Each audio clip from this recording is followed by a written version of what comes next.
Let's talk about something concerning going around the league. Kevin Durant is out.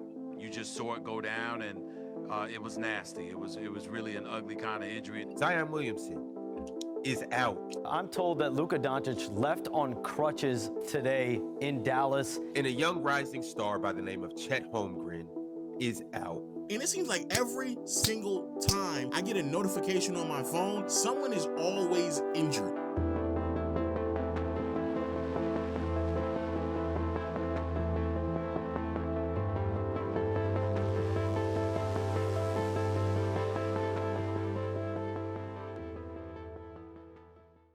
The NBA has never been more injury-stricken.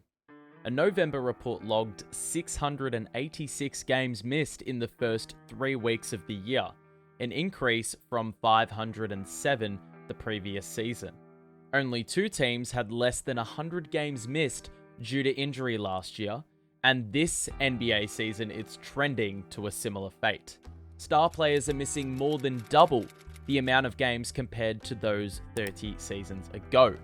To generalize, the different style of play in the modern NBA that prioritizes pace and space, alongside a heavy load of matches, have been most popular in reasoning for this.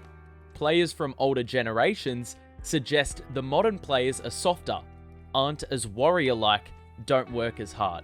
However, a November podcast episode featuring Gilbert Arenas compelled me to dissect this a little bit further, featuring former NBA players Rashad McCants and Kenyon Martin. See, the pain that we would feel in training camp in a controlled environment is gone.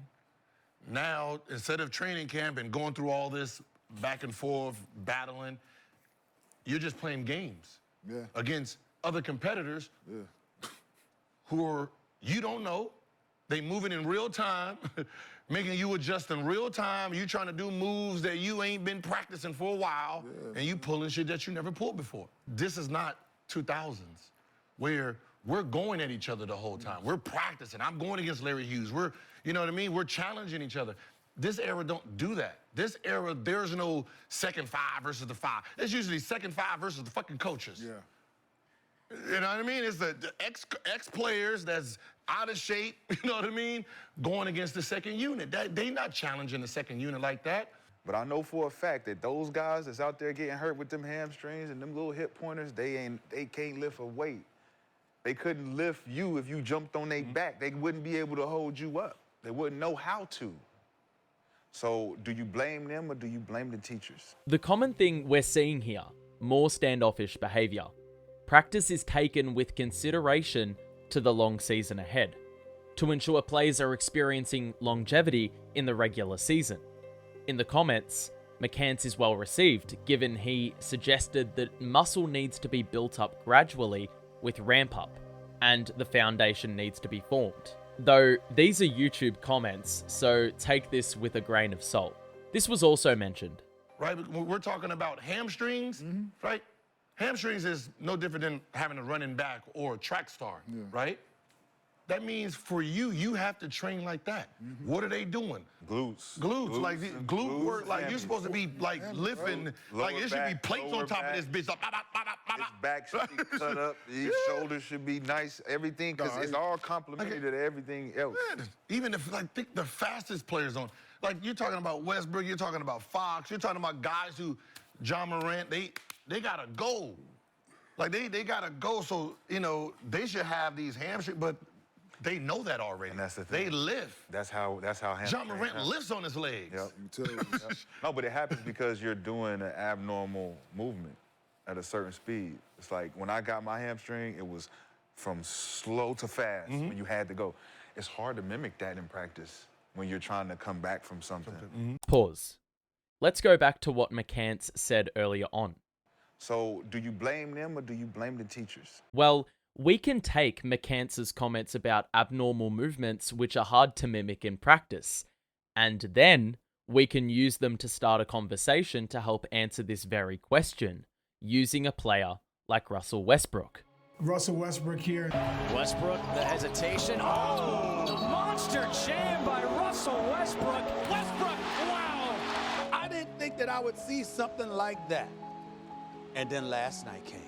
Even before we warm up in the practice, the dude is jumping head to the rim. The rim is crying. Grant running to the rim. Oh! Oh, there are no words for how nasty. I was like, what? Westbrook embodies the modern game. Run faster, jump higher, perform intricate movements to outmaneuver defenders in an era that encourages herky-jerky motions, mid-air contortions, and explosive finishes at the rim. In the blink of an eye, he's speeding towards the hoop like an Italian sports car going from 0 to 60 in less than 3 seconds.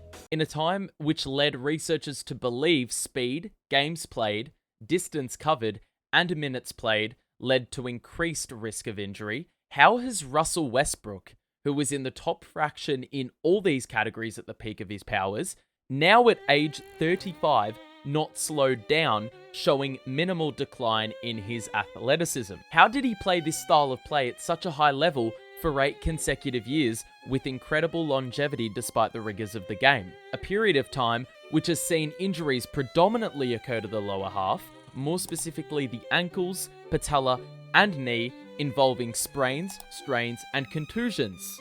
In a sport where players change direction or activity every 2 seconds, jumping 46 times a game. Practice. All I can say is practice, practice, practice. And by practice, it's a matter of practicing and preparing the body for the rigors of the game, and doing so with smart behavior. Westbrook would lift weights on his own in the lead up to his draft year. He'd go to LA gyms when his trainer said to rest up, and Westbrook's endurance was better than the rest. Recollections from past teammates suggest that he treated practice like games, exactly as advertised.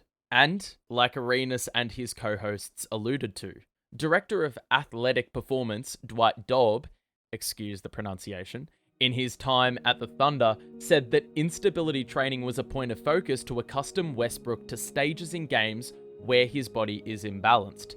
And with such an intensity, the effort required to get through each season lessens as the physical demands become easier to manage and the body can not only adapt but be resilient. Westbrook would get rest and recovery well balanced, returning much quicker to games after injury, yet remaining well conditioned and adequately healthy, in line with the NBA's recent findings surrounding load management, and suggestions that the concept may have tilted towards too much rest.